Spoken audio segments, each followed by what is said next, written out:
noite, pessoal. Oi. Só tem um pessoal, né, que tá chegando. Vou esperar a Ju, fiz aqui um convite.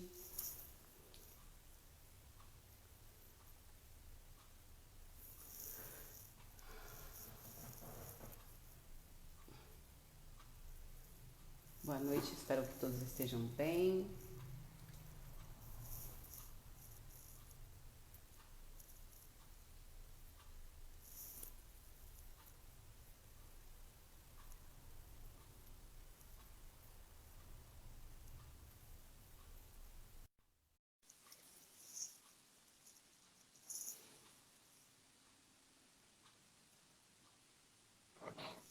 Olá, Ju.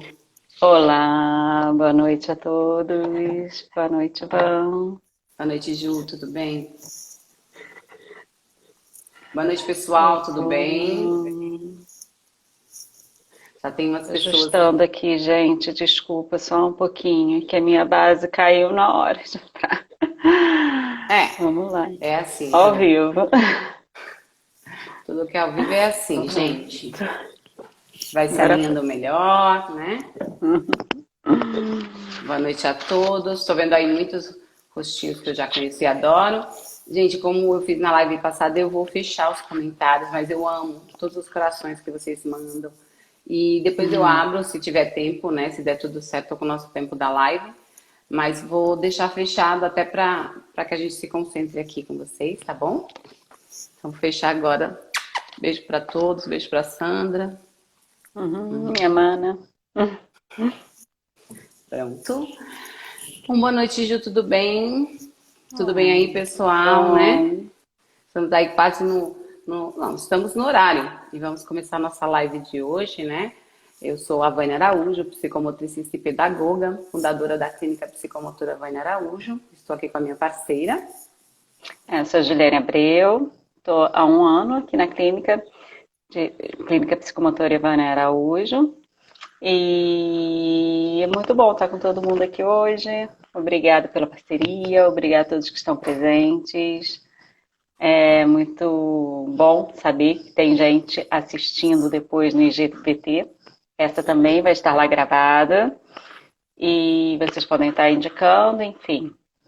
Muito gostoso estar aqui mais uma vez. Hoje a gente vai falar sobre a psicomotricidade, prevenção, reeducação e desenvolvimento relacionada à fase de 4 a 10 anos. Tá? Eu também quero agradecer muito a todos que entraram e assistiram até a live anterior, enfim, e assistiram depois, né, da nossa apresentação aqui, da nossa live. Tivemos muitos acessos, então obrigada a todos, né? Na semana passada falamos sobre as novas descobertas das crianças através da exploração, né, de conhecimento de si mesmo e através do meio externo, né? Então toda essa exploração com forma, peso, textura, né? Tato, reprodução dos sons e os deslocamentos, né? E o início da coordenação motora grossa, né? E agora, dos 3 aos 4 anos, as características, elas anteriores vão se aprimorando, né? E a abstração, os jogos simbólicos, né? As fantasias, a criação, ela vai crescendo e fazendo aí uma parceria com esse trabalho de desenvolvimento da fala e da linguagem. Então, esse é uma característica de 3 a 4 anos, né, que vem aí com essa manutenção, né, com essa refinando, né, todos esses processos, né, Ju? Sim, e desde a primeira live, né, nós estamos falando sobre as áreas psicomotoras, né? Que áreas são essas, como elas atuam, né? E como elas são fundamentais em todo esse processo de desenvolvimento, né? Nós citamos a necessidade desse controle do corpo, do reconhecimento desse corpo, no desenvolvimento nos primeiros anos, né? Aqui nessa fase, a tonicidade e a equilibração, elas estão mais aprimoradas, né? A criança sai daquela fase que envolvia os reflexos primitivos, o conhecimento do eu, toda aquela adaptação ao mundo externo, e após os 3 anos, os movimentos eles começam a ser mais precisos, cada vez mais precisos. A experimentação ela continua sendo ainda a melhor forma de aprendizagem. É verdade. E sendo aí, né, o tônus, né, a base do equilíbrio e da capacidade para modulá-lo, né, segundo as exigências, né, da ação, toda motricidade precisa do suporte da tonicidade, né, que é uma das áreas. Então, esse estado de tensão, né, ativa e permanente é o princípio organizador de toda a atividade. Este princípio é organizado, né, pela lei biológica, segundo a qual os músculos se contraem e essa contração é seguida por uma relaxação muscular. Para toda ação motriz é necessário a organização tônica e a conscientização do corpo, né? E como é que acontece essa conscientização do corpo? Ela ocorre na ação, né, Ju? Essa conscientização do corpo, ela ocorre toda na ação. Sim, precisa, né, dessa vivência, né? A criança precisa experimentar, precisa estar em busca de coisas novas, né? E nós, psicomotricistas, nós temos um olhar geral dessa criança, desse corpo.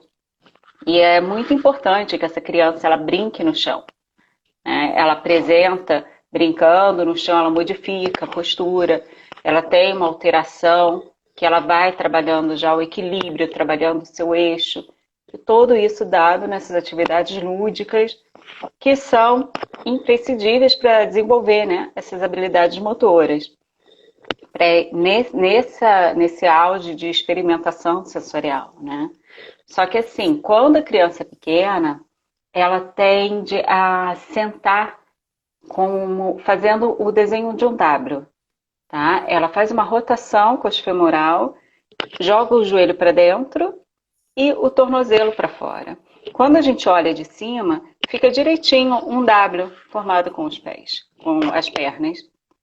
É uma posição que aumenta a base, né, de equilíbrio, aumenta a sua sustentação e ela busca essa sustentação para a postura dela que fica mais fácil, né? Ela tem um controle maior tendo essa base alargada, né?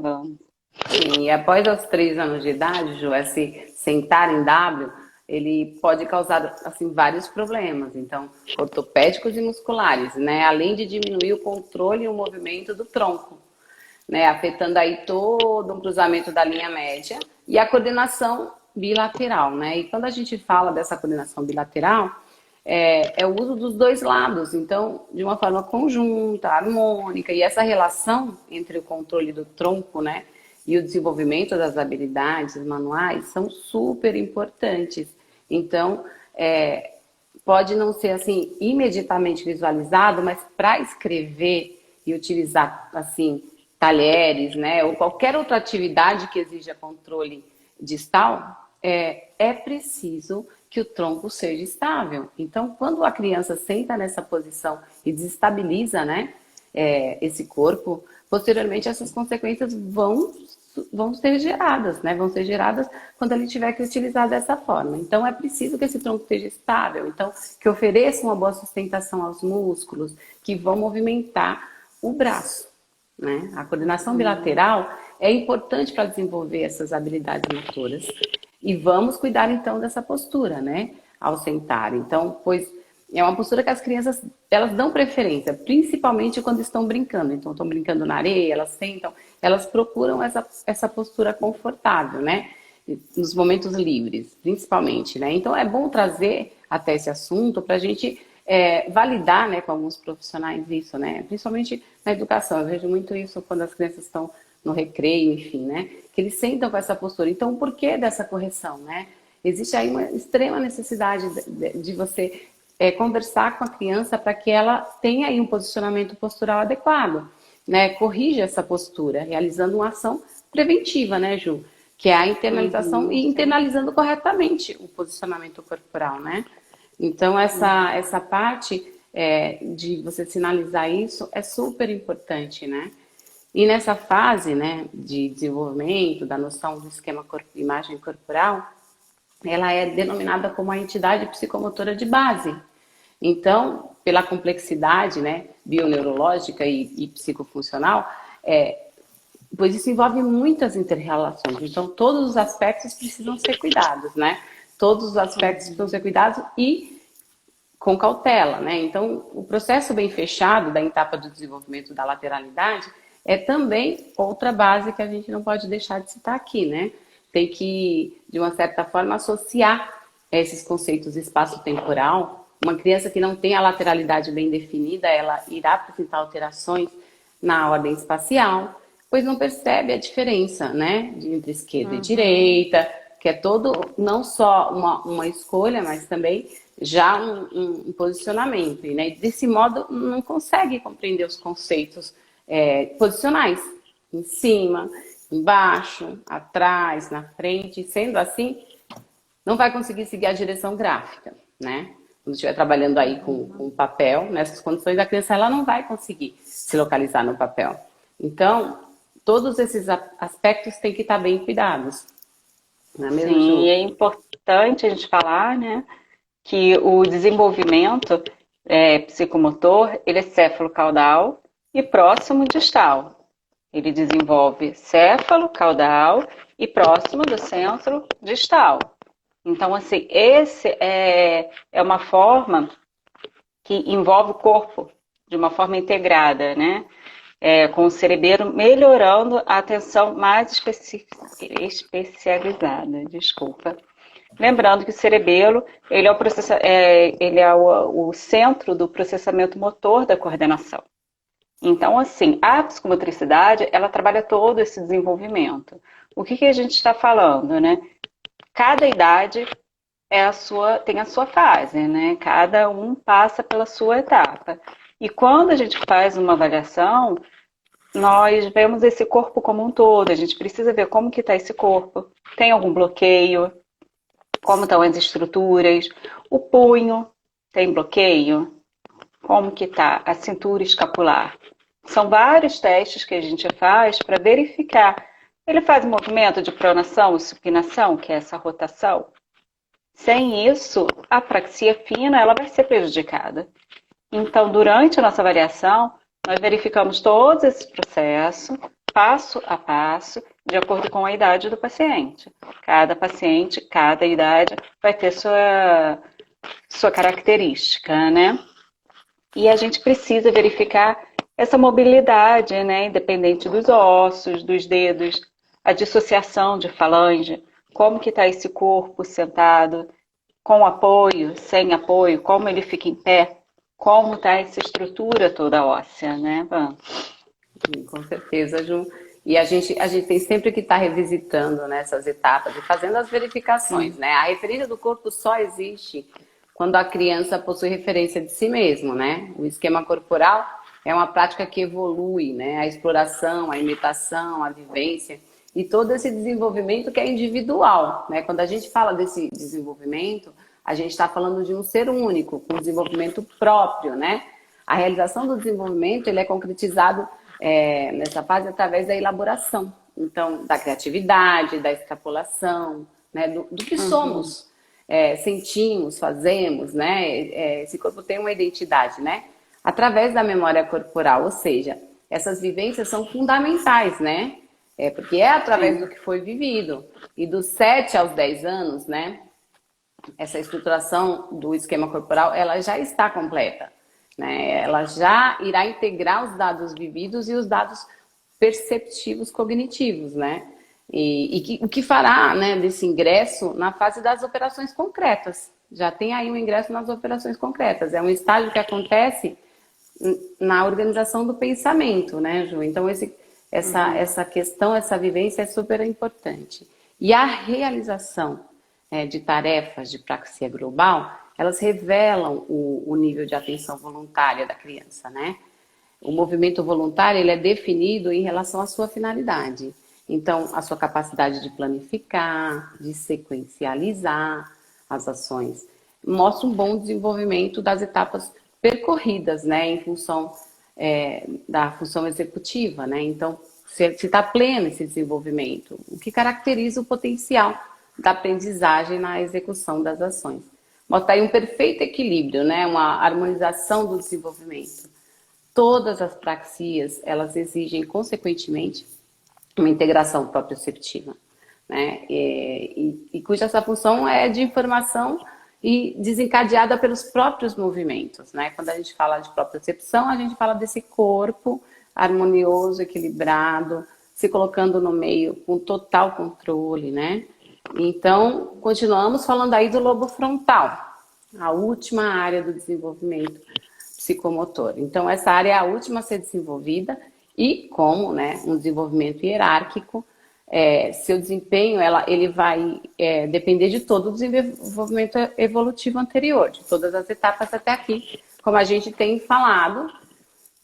E a praxia fina integra todas as considerações e significações psiconeurológicas. Então, desenvolvidas na praxia global também, porque você vem mesmo no céfalo caudal próximo distal, como a Ju já falou anteriormente. E integra todos os parâmetros em um nível mais complexo e diferenciado, né? Compreende aí a micromotricidade e a perícia manual. Aos 5 anos, algumas partes do corpo ainda estão em maturação. Então, não está completo esse processo ainda, Ju. E por isso é comum que apareçam as cinesias, né? Quando a criança está trabalhando com material, com praxia fina, enfim, com tesoura, com lápis, né? Tem aí esse momento de trabalho que às vezes precisa de uma compensação, né? Sempre retomando a importância, né? Temos que olhar etapa por etapa, mas quando ainda não tem essa maturação, existe às vezes essa compensação corporal. É como se você estivesse recortando algo, uma criança estivesse recortando algo, e ao mesmo tempo ela movimentasse a língua. Ela está fazendo naquele momento uma compensação de uma maturação que ainda não está pronta, né? E essas são as cinesias, que são contrações involuntárias, né? Em determinado grupo muscular, porque quando exerce uma função. É aquela criança que realmente faz isso, põe a língua para fora, tem um outro movimento. Então, só para a gente estabelecer também aí essa questão da maturação, que é super importante, né, Ju? Uhum, sim. E falando um pouquinho da dominância lateral, né? Ela precisa ser respeitada de acordo com a espontaneidade, né? Cada um vai desenvolver a sua forma.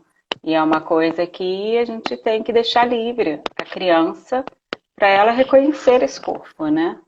E quando a gente tem uma criança, a gente pega uma criança, que a gente começa a aplicar os testes e verifica que ela tem uma lateralização contrariada, a gente chama lateralização contrariada, que a criança é destra, mas ela foi forçada a usar a esquerda, ou ela é canhota e foi forçada a usar a direita.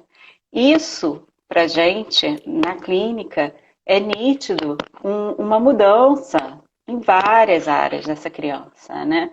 A motricidade dela muda, o comportamento muda, a afetividade.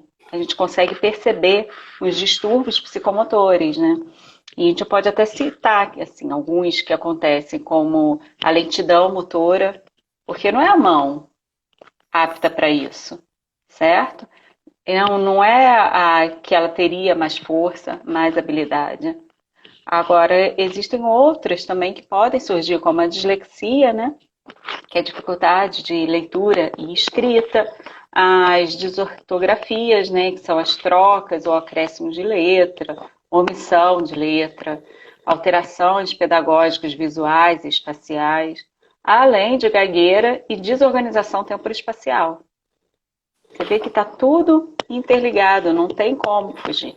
O corpo é um único que trabalha em conjunto, né?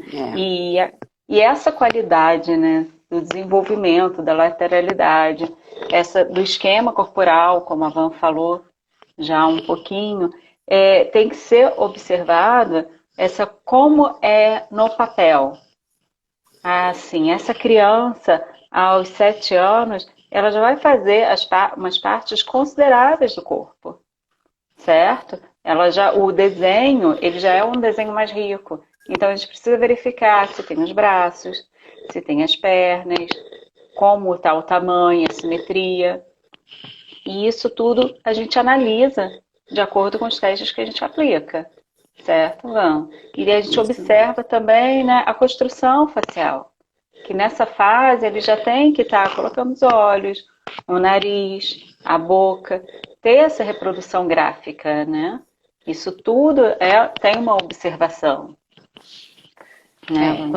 Quando produzimos um traço, né, que tem aí uma proposta de fim determinados, né, de início e fim, e esse traço, essa criança ultrapassa, né, esse adulto ultrapassa o limite previamente marcado, precisamos observar como é que está o controle desse freio inibitório, né? Observamos que, assim, a gente observa em alguns pacientes, né, que apresentam falta de controle tônico, o que faz com que o traço não respeite os limites, né, que está ali proposto. E quando a linha também se interrompe antes, né? Se interrompe ali de modo perceptível com antecedência antes de alcançar o objetivo, né? Aí nos apresenta um descontrole e um excesso, né, de impulso tônico. Então, assim, tanto um caso quanto o outro, né, a gente aparecem aí dois fatores, né, que é a falta de maturação e o sistema nervoso, né, a instabilidade emocional também aparece, né? Então temos aí dois pontos para olhar, né, que tanto num caso como no outro aí já aparece, né?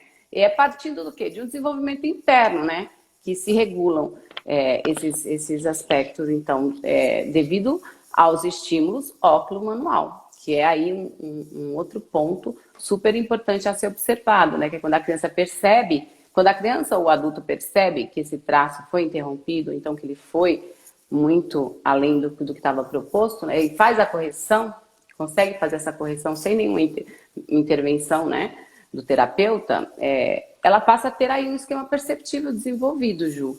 Então, é automatizado que lhe permite usar de uma forma generalizada o controle e o freio inibitório, que é super importante, principalmente na escrita e na escrita cursiva, porque você tem que frear o movimento várias vezes e retomar, né? Então exige muito do freio inibitório,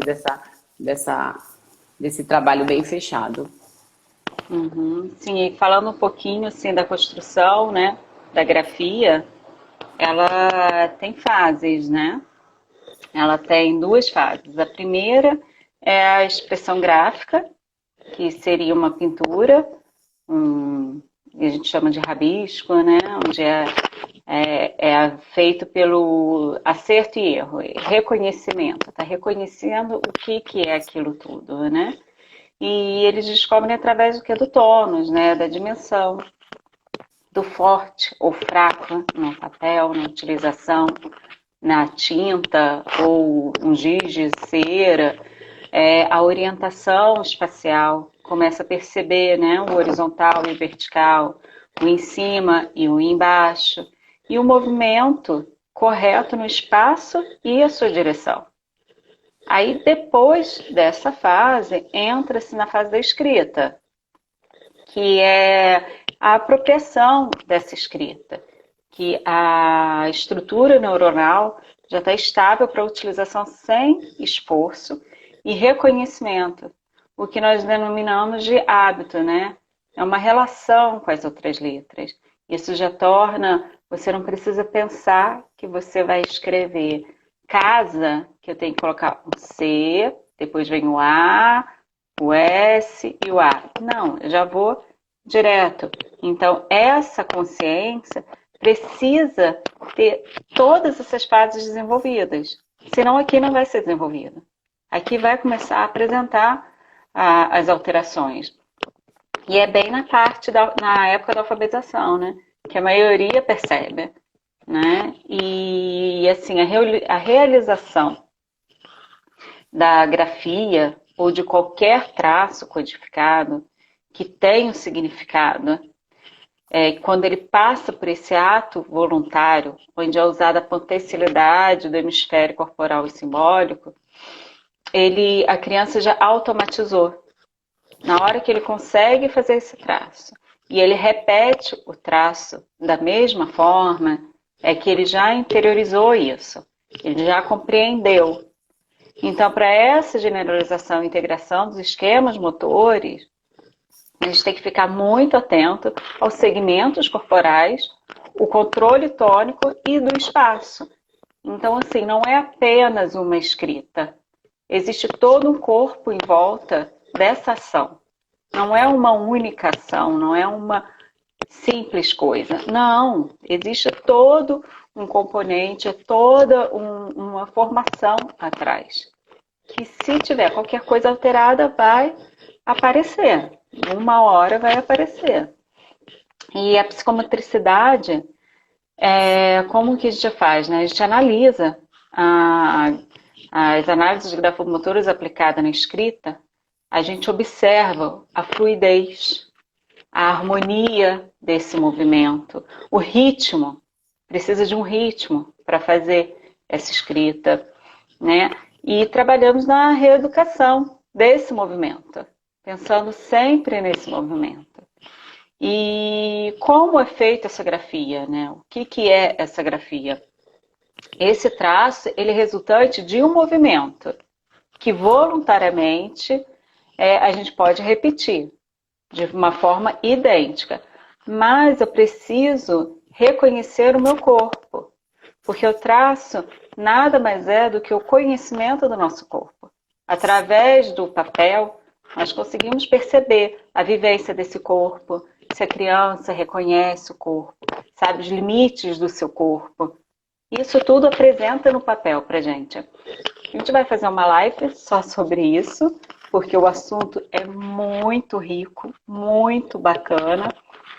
Mas assim, a criança, ela mostra no desenho e na escrita. A gente consegue verificar muitas coisas esse movimento cortado, como é esse mecanismo, como estão esses comandos mentais para realizar o movimento.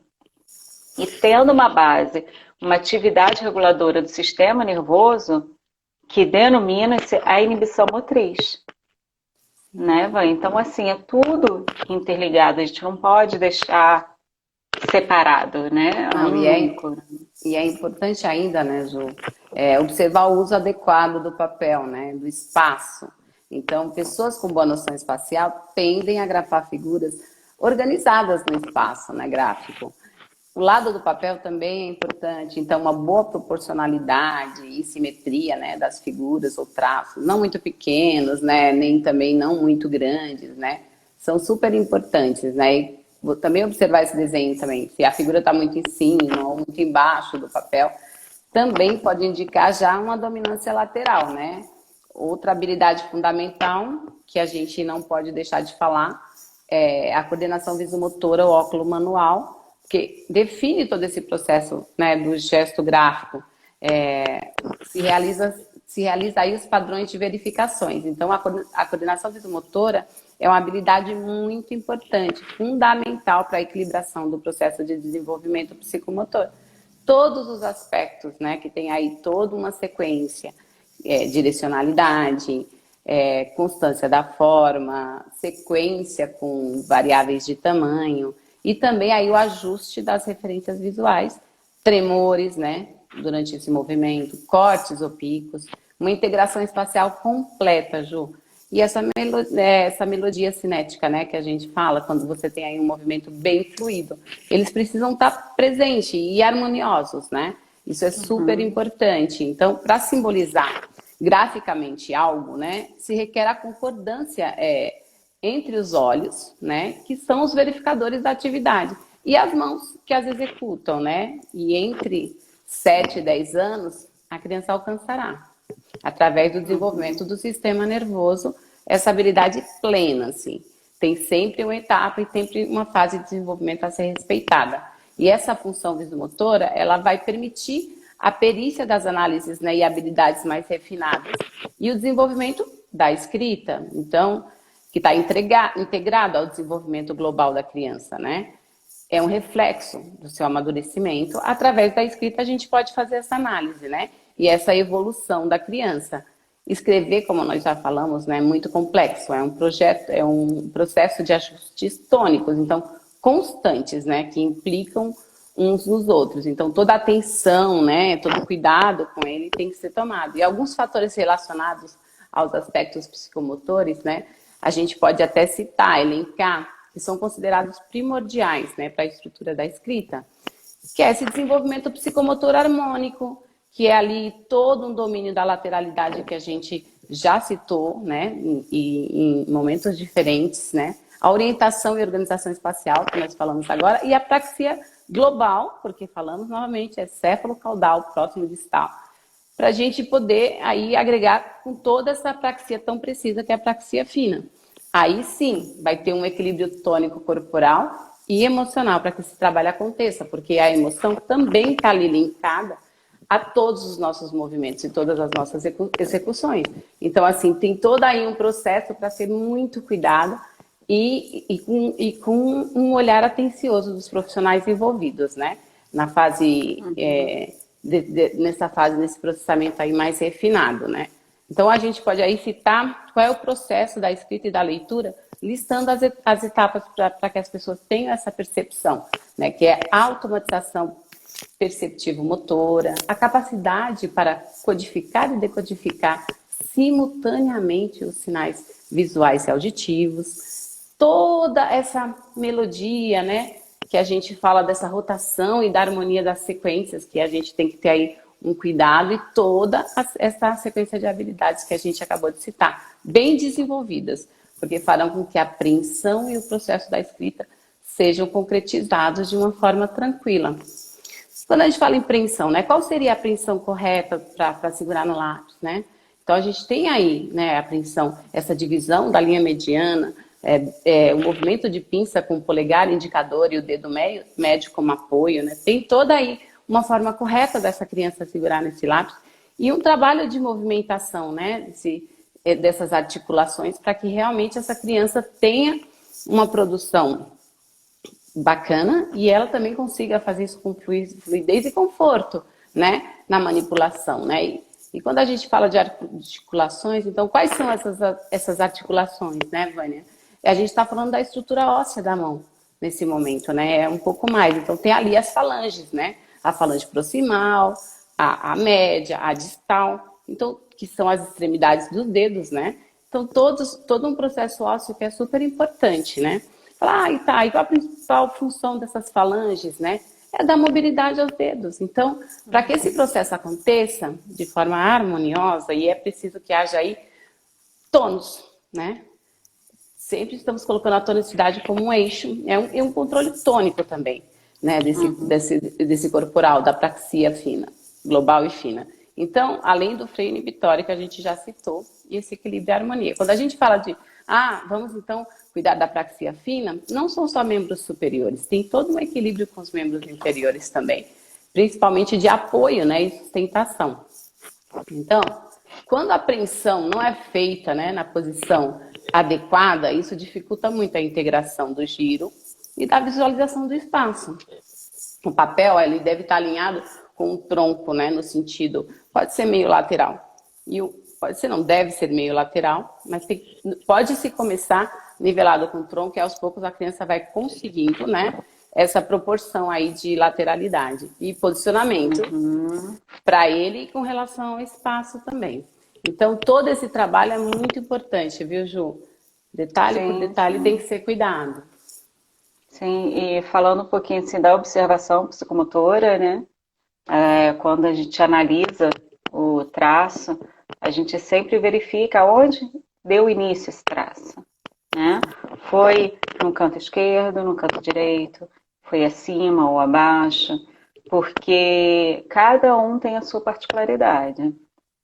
E normalmente os destros iniciam o trabalho do lado esquerdo, em cima ou embaixo. O canhoto já ao contrário. Então, assim, isso tudo a gente precisa verificar. E quem não tem definido, quem ainda não é nem destro e nem canhoto, ainda não sabe.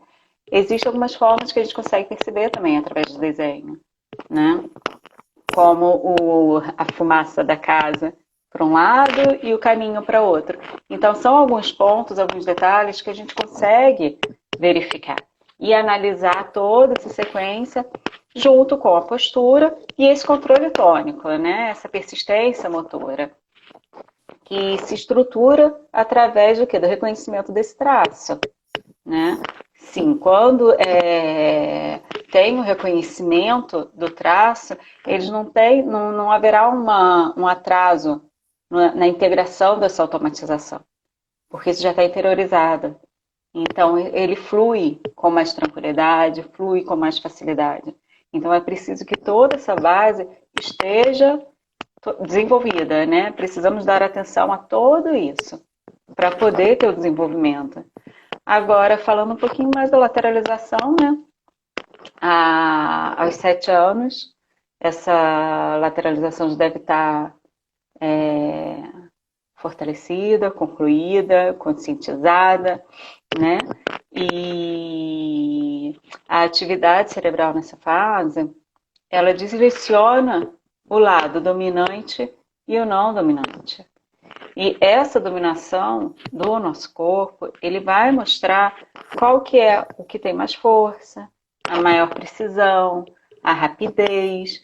Tudo isso é perceptível nas ações, nas principais ações do dia a dia. Quando a criança tem esse desenvolvimento, porque o desenvolvimento ele é olho, mão e pé. São esses 3 níveis que a gente precisa avaliar de dominância. Então, ele pode ter o olho, todos esses 3 de um mesmo lado, ou ter o olho de um, ou a mão de outro, mas isso não influi no desenvolvimento, tá? Isso é um padrão normal, né?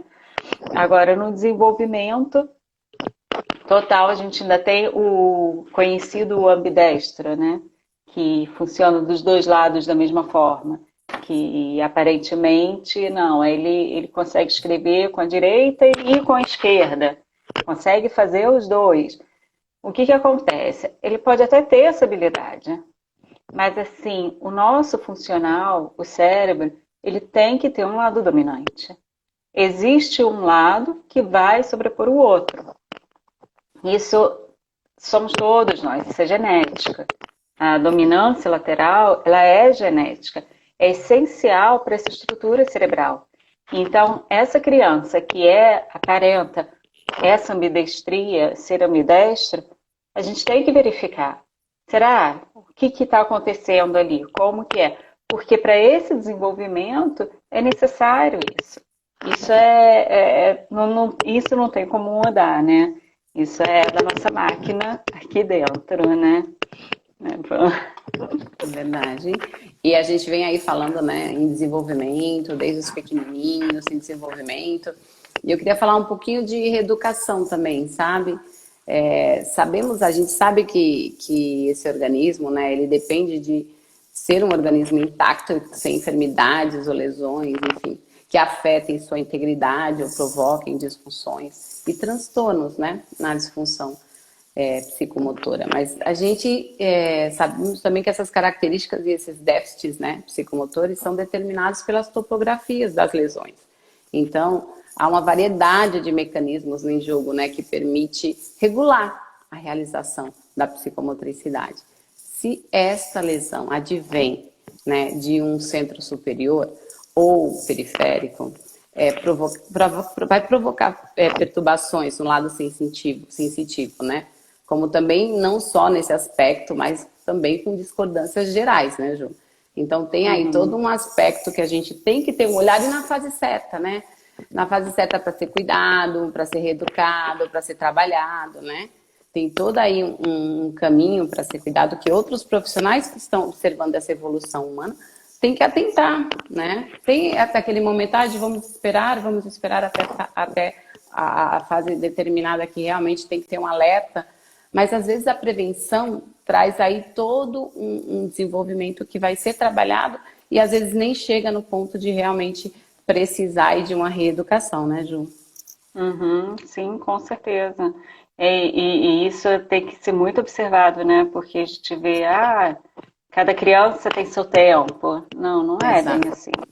Existe um tempo, né, do desenvolvimento que a gente precisa avaliar, precisa verificar e estar atento, né?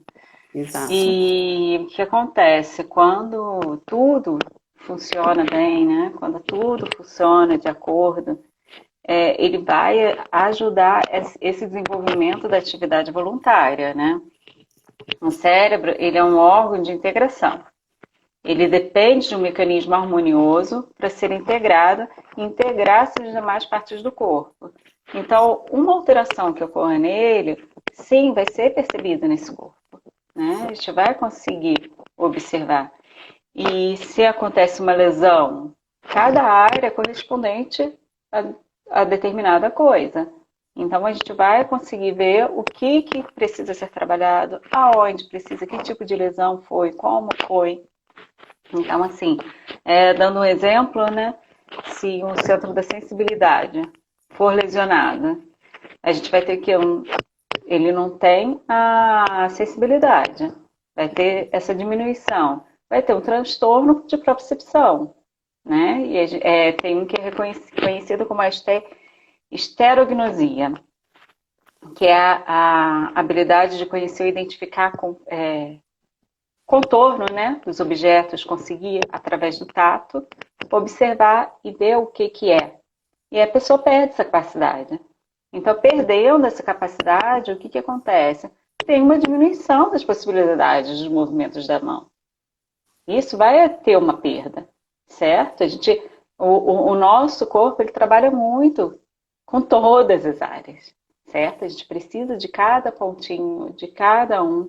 Então, assim, aonde tem essa lesão, a gente percebe e através daí a gente vai fazer o trabalho necessário para que haja, né, uma readaptação nesse corpo para ter uma melhor forma de vida, né?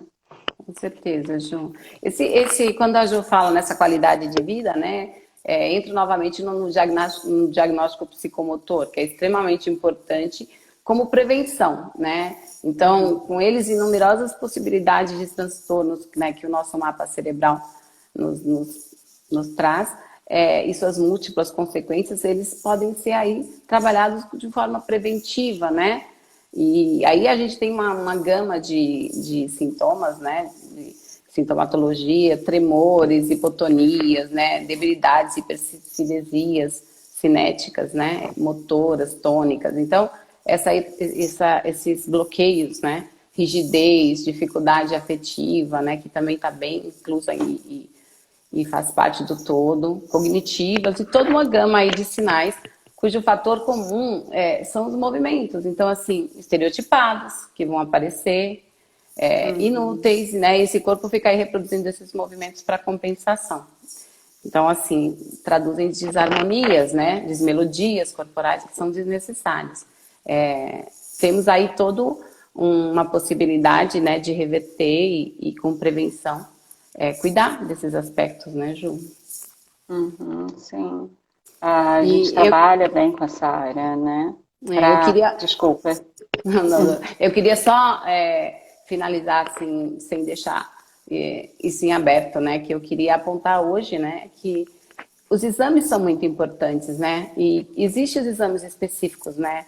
Nas faixas etárias. As escolas, né? Encaminham e tem que encaminhar mesmo para que haja prevenção dessas questões, né? Que prejudicam o desenvolvimento. Então, entre 4 e 7 anos tem que ser... Tanto o pediatra como, né, os educadores que observam aí, tem que pedir um exame oftalmológico para saber como essa criança está enxergando, né? Uma audiometria para saber como ela está entendendo esses comandos, se ela está ouvindo o que você fala, né? Com nitidez, com clareza, né? E se por acaso aparecer algo, né, que precise ser pesquisado um pouco mais, um PAC, né? Para ver esse processamento auditivo central, como é que esse cérebro está... como que está essa comunicação entre os dois hemisférios cerebrais, se essa criança realmente está recebendo uma informação e essa informação, além, né, porque você pode ouvir bem, mas você pode ter aí uma dificuldade no seu processamento. Você pode receber essa informação e ela não ser processada e transformada em ação de uma forma rápida, limpa, de uma forma com entendimento claro. Então, todos esses aspectos precisam ser cuidados, né? A escola precisa pedir, os pais precisam se movimentar para que o pediatra peça, se ele não fez, ou a escola, e realmente encaminhar para que os profissionais possam, a partir desse olhar, cuidar do desenvolvimento dessa criança, ou então até mesmo evitar, né, precocemente alguma dificuldade que ela possa vir a ter na aprendizagem. Então, eu vou deixar também esse alerta aí para as famílias, né? Para os pais, para os pediatras, porque existe um tempo para esse processo ser examinado sem trazer nenhuma perda. Isso faz toda a diferença, né?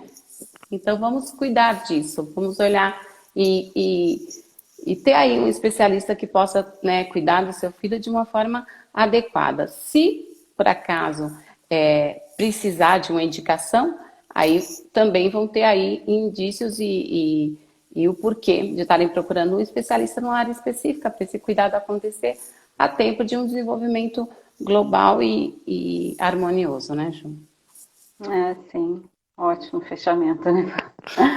Bem, Sempre importante. gente, hoje é isso.